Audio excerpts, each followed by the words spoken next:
So that was kind of a brief overview of setup. Let me hear some feedback. I mean, you guys find yourselves having a pretty good setup, getting the tee height where it needs to be, feeling your balance a little bit back of the golf ball. You know, this is all pretty fundamental stuff, getting the setup. But it's really important with the driver. That's why I wanted to go over it again. Just because we can always kind of get in a trend where we're doing something goofy with our setup, and then we can fault our swing. You know, so it's so important to kind of, you know, as you constantly evaluate yourself as a golfer, it's just, how's my setup? You know, do I have the right setup things going on? Now that we're confident with our setup, let's talk about a few of the things that you need to focus on with the driver. So guys, everybody kind of just get behind me so you can see here.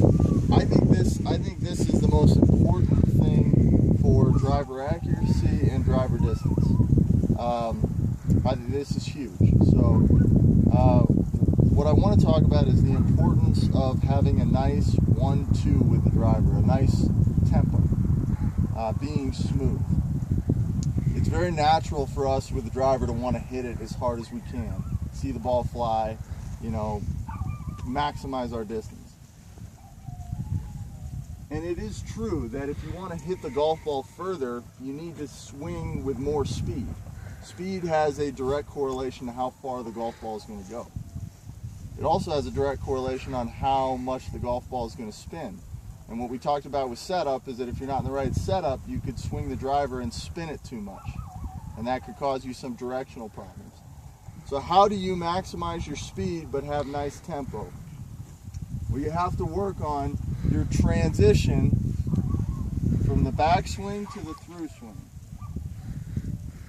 So when I take this club and I swing it to the top of my swing, top of my backswing and pause right here, if I go very fast, my hands will go first.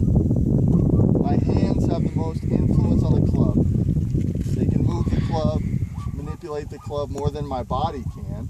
So if I'm thinking I need to swing fast into the golf ball, when that club's at the top of my swing, my hands will go first and fast. And what that does is it affects the path of the club. So I'm up here and I go fast, and my path is now what we call outside the in. Okay?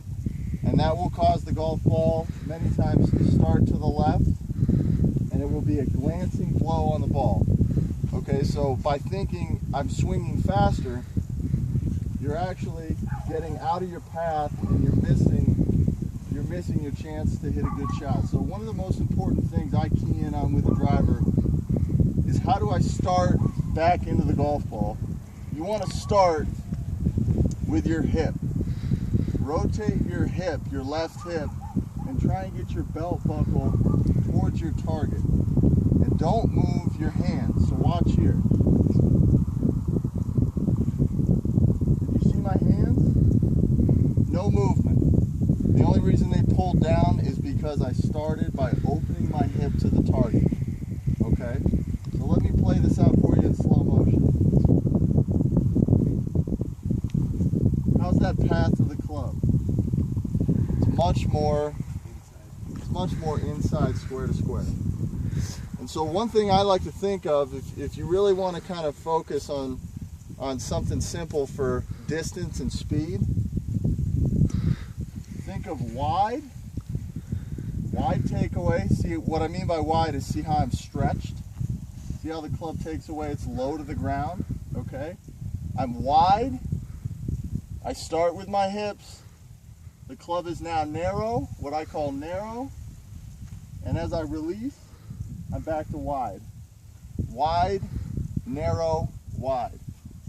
I guarantee if you slow-mo any tour player, a Dustin Johnson in particular, some of these guys who can really smash it, they're wide, they're narrow, and they're wide. Okay? So let's go and let's take this swing thought and try and apply it.